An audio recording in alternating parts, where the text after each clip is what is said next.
به یکی دیگه از ستاره‌های بزرگ سینما می‌پردازیم. جیمز استوارت، مردی از دوران طلایی هالیوود که در طول 50 سال فعالیت هنری و 80 فیلمی که بازی کرد، از جمله چه زندگی شگفت‌انگیزی و پنجره عقبی، به یکی از محبوب‌ترین چهره‌های زمان خودش تبدیل شد. حسین، قبل از اینکه مصاحبه‌های تاریخی این برنامه رو با جیمز استوارت ببینیم، کمی درباره ورودش به سینما صحبت کنیم. خیلی خرد راهش رو به بازیگری باز کرد و با نقش‌های کوچیک. آره، داشت معماری درس میخوند در دانشگاه، بعد با رفیقش هنری فوندا اومدن تو کار نمایش بازی کردن، پاشیدن اومدن نیویورک و روی پرده روی صحنه میرفتن. نمایش اولش خیلی موفق نبود، خیلی نمایشی که توش بازی میکرد تعطیل میشد بعد یه مدتی، ولی از همون موقع معلوم بود که این آدم یه روزی ممکنه ستاره بشه، چون توی که همون نمایش اولیه یه نقش خیلی کوتاه و کوچیکی داشت. مجله نیویورک در نقدش نوشته بود که آقای جیمز استوارت میاد روی صحنه در نقش یک راننده و بعد از 3 دقیقه وسط تشویق بلند حضار این صحنه رو ترک میکنه. با استودیو MGM قرار داد بس، ولی حتی فیلم‌های اولش هم خیلی موفق نبود. MGM بیشتر ترجیح میداد رو قرض بده به استودیوهای دیگه و همینطوری بود که با فرانک کاپرا آشنا شد و خب به شهرت رسید و همون فیلم چه زندگی شگفت انگیزی رو هم با فرانک کاپرا کار کرد. بعد از جنگ جهانی دوم یه مقدار دوباره کارش از رونق افتاد، ولی دوباره تو دهه 50 با کار کردن با کارگردانایی مثل آنتونی مان، جان فورد و هیچکاک خودش رو باز تعریف کرد.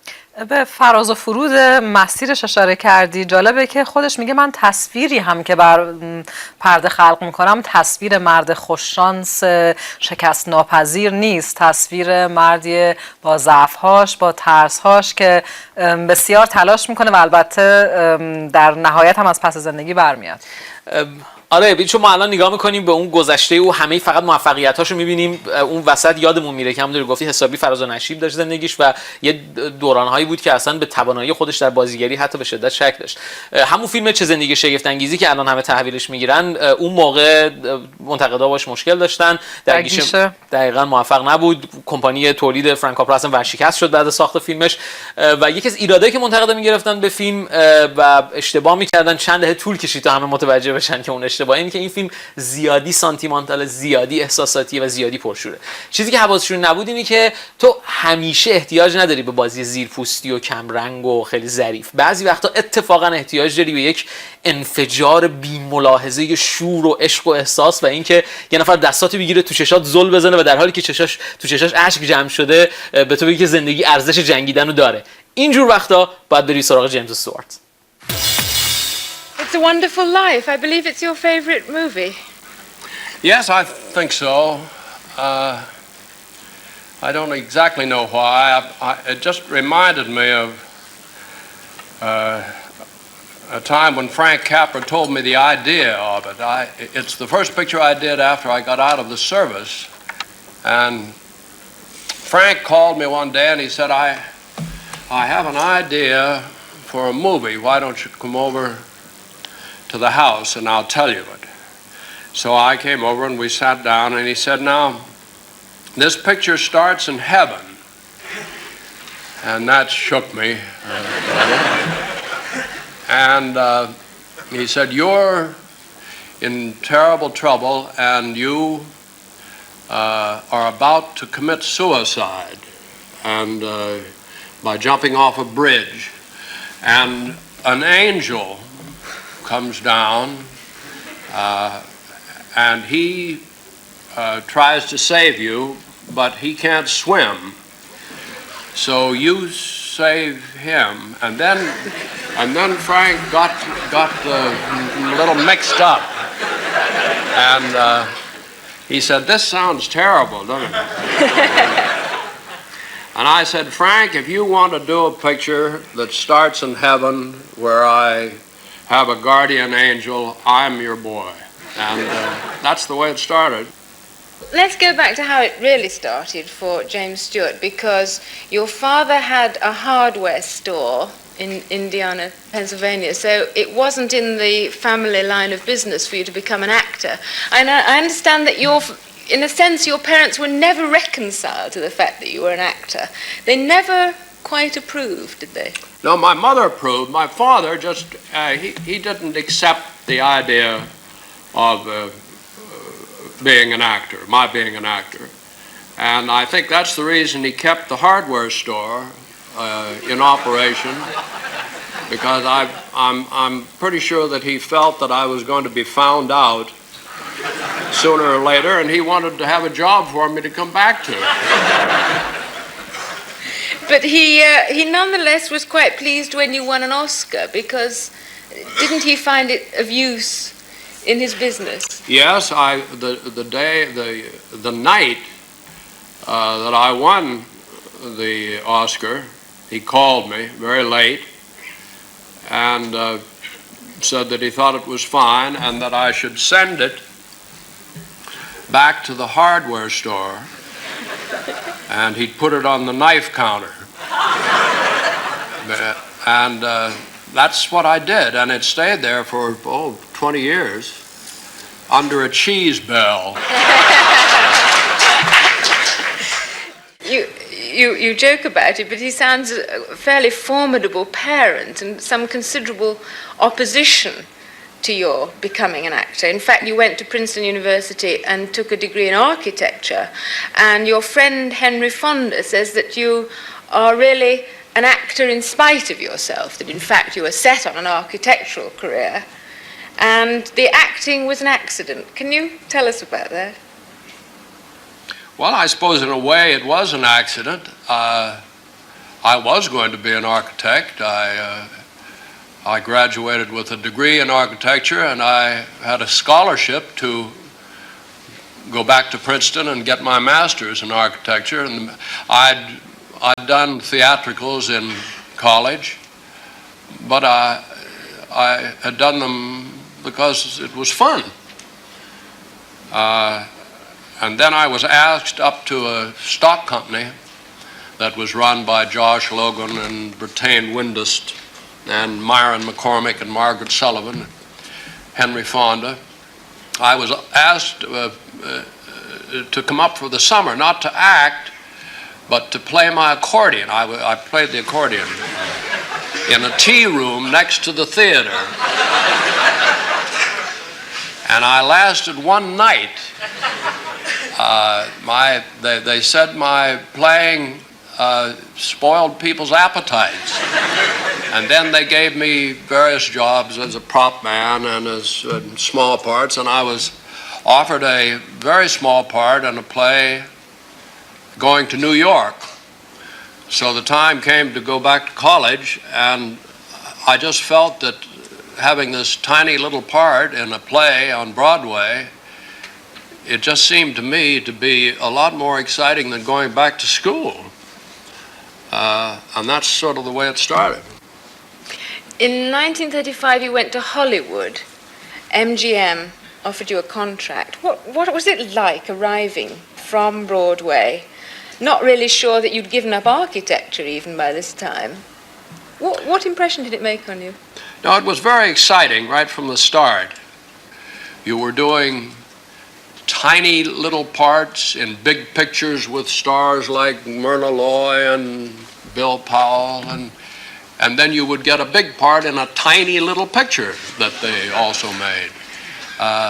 In the meantime, you were learning your craft by acting, which I've always thought is the only way you can learn it. In fact, you were often working on several films at the same time. Yeah, I was working on 5 at once one time.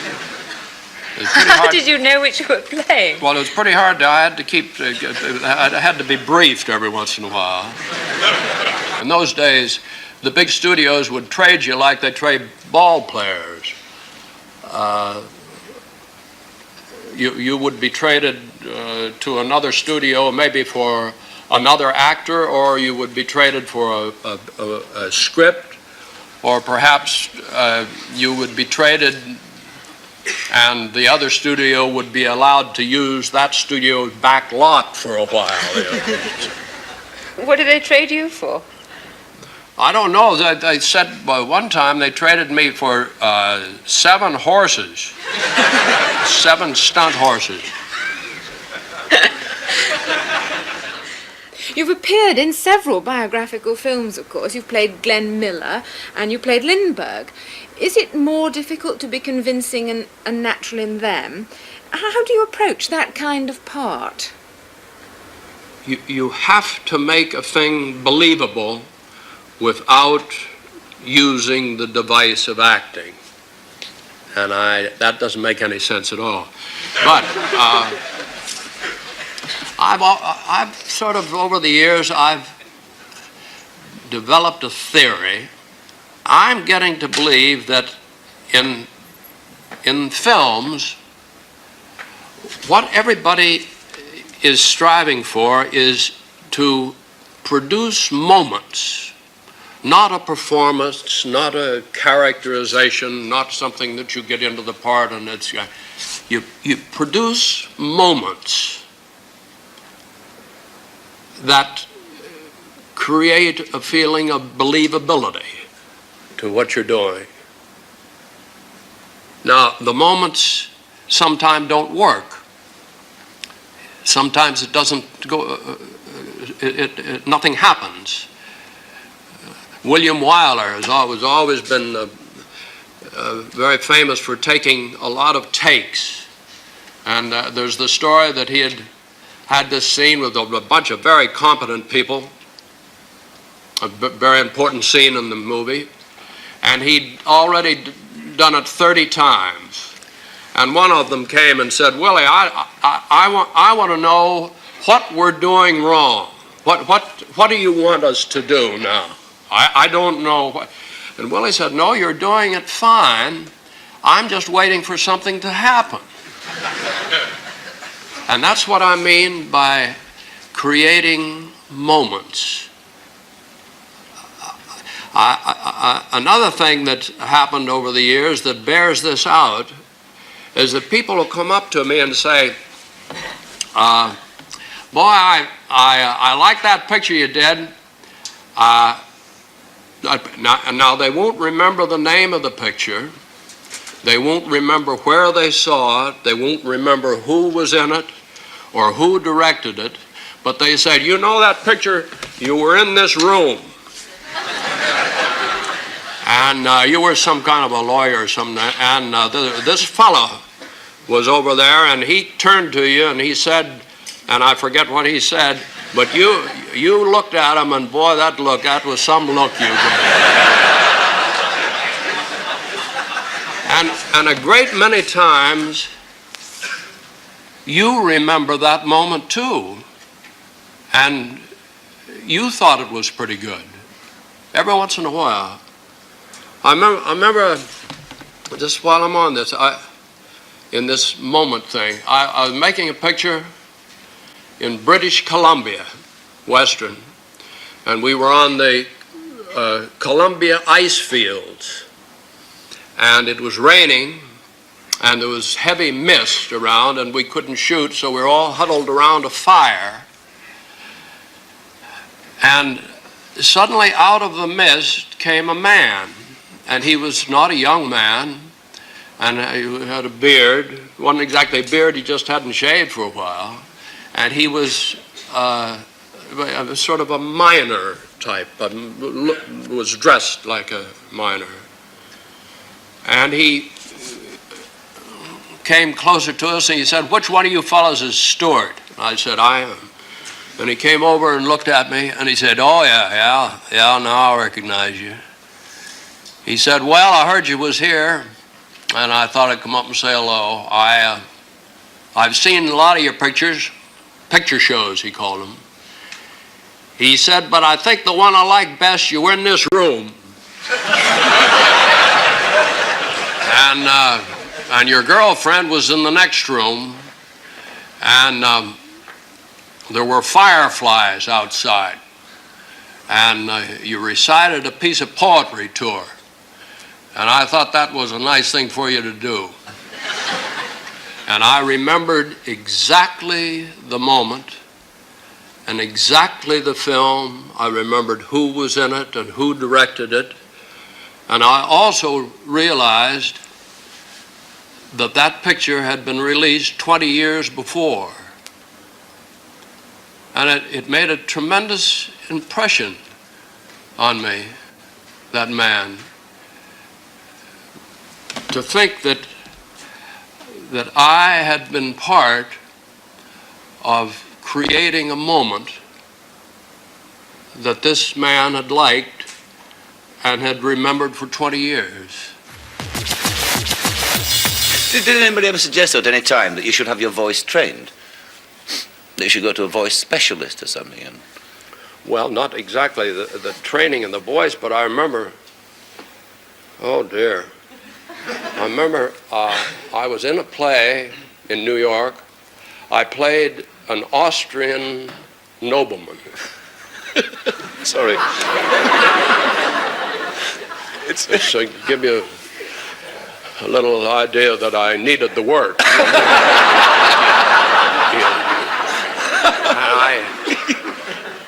I felt I did need the work, but it was a play, very sad, terrible, sad, tragic play, with a young girl by the name of Greta Marin, who the Schuberts had brought over. But I somehow felt that I should give some suggestion of an Austrian accent of some kind.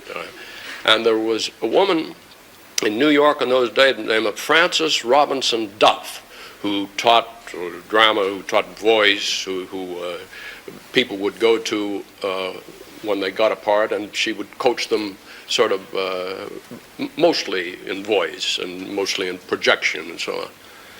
And I went to Ms. Duff, and this was tough going, you know. It was $5 a throw for the lessons, but I felt that this was important.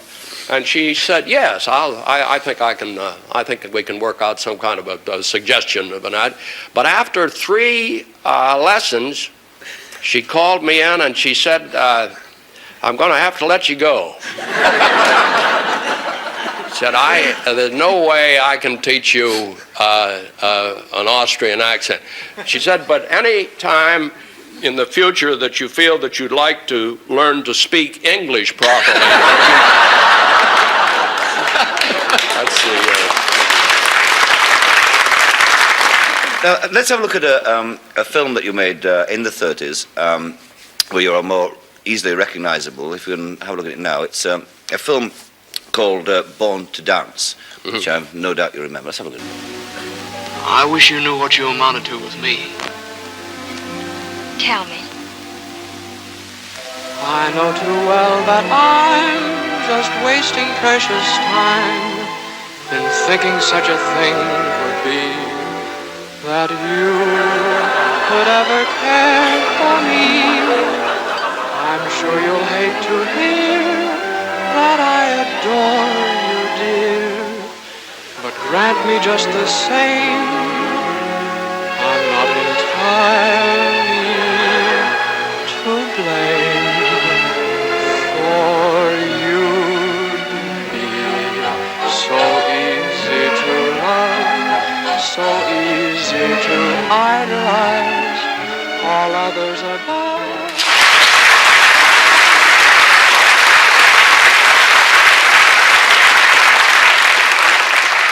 That's, well, it's pretty bad, wasn't it? You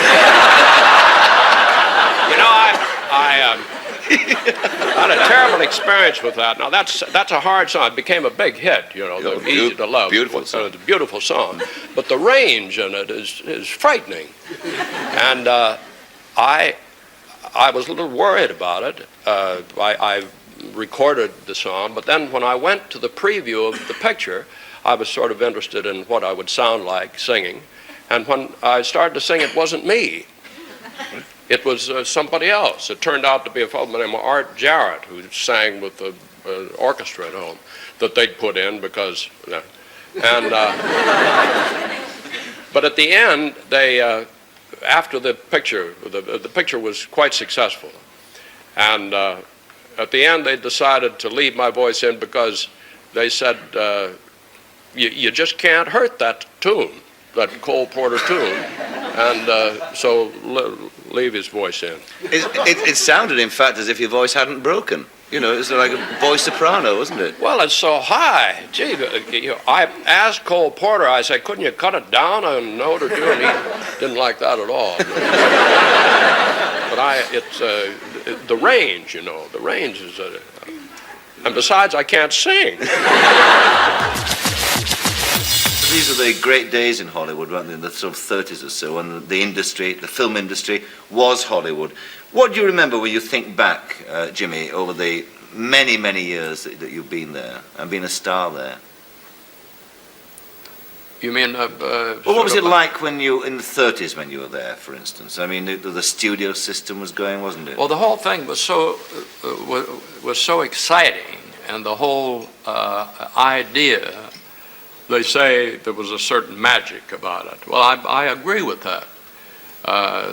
The idea of being, I was a contract player at MGM when I came from the New York stage, and the idea of being on the lot where pictures were being made with Greta Garbo and Jean Harlow and Lionel Barrymore and Myrna Loy and William Powell and the Wallace Berry and all these people that you'd see every once in a while.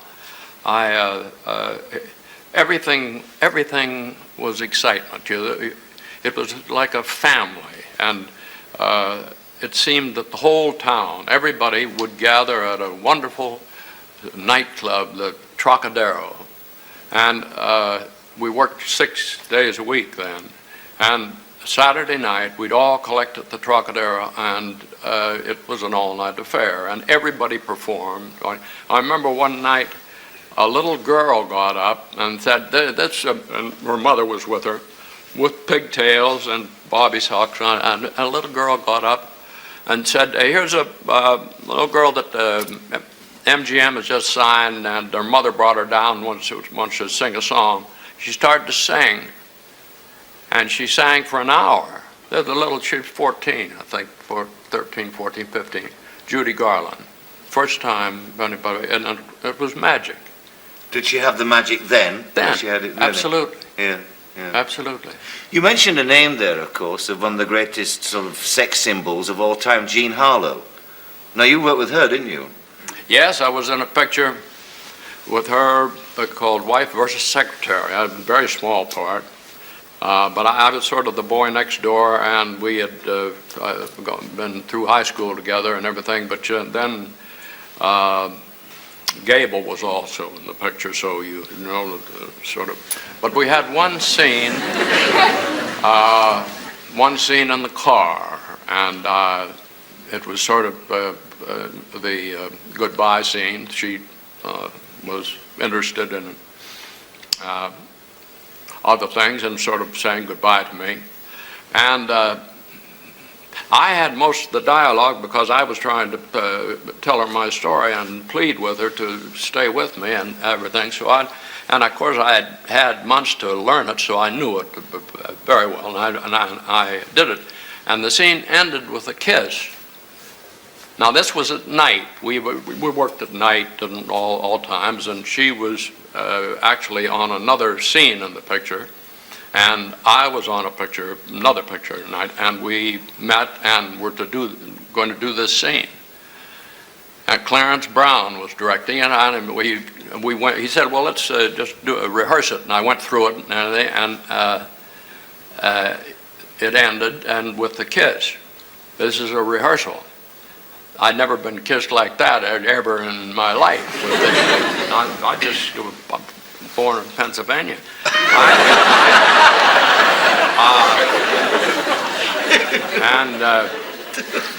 Clarence Brown, the director, said, "Well, that seemed all right. Let's go for a take." So we went for a take, and the same thing. And if the last kiss, this one was a real barn burner. And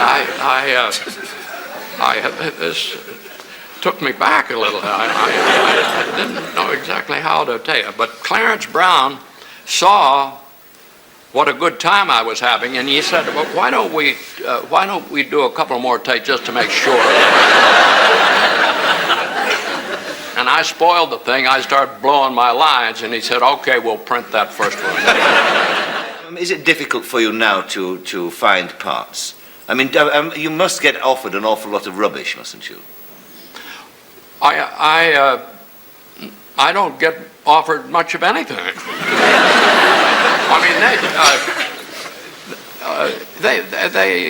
the parts, they're just not writing the parts, you know, great big parts for people that have been around as long as I have. You know, I'm old, and the parts just aren't coming like they used to. You're still a great star, though. I just, You're a bigger star than any of these people coming through today.